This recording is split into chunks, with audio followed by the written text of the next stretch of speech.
êtes d'accord avec le fait que l'avis d'un énarque ou d'un polytechnicien n'est pas forcément plus légitime que celle d'un citoyen sur certains sujets précis sur lesquels il y a eu un temps de formation et de débat public?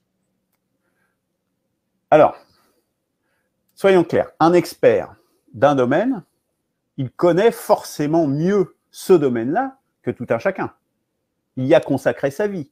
Il a forcément une formation, une connaissance de ce domaine supérieure à la moyenne de la population. Sinon, ça ne sera pas un expert. Mais est-ce que ça lui donne autorité pour décider? Il y a très peu de cas où, en définitive, une question est simplement technique, est simplement du domaine.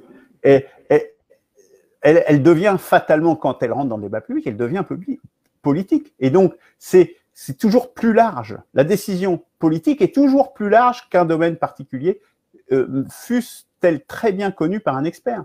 Et c'est la situation qu'on connaît aujourd'hui, avec en fait des administrations qui décident actuellement, à la place des ministres. Hein.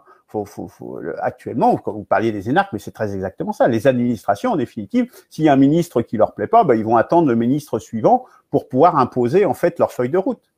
Mais c'est également ce qui peut se passer sur les conventions citoyennes, avec l'influence de citoyens qui sont non aguerris, le plus souvent en politique, et donc typiquement via le tirage au sort, hein, et donc qui vont se faire, je dirais, embobiner en toute bonne foi par ces experts. Donc, la décision politique, elle a une dimension forcément plus large que celle d'un expert. Donc, en aucun cas, un expert ne peut être décideur. Il peut simplement éclairer le peuple dans un débat citoyen large de toute la population.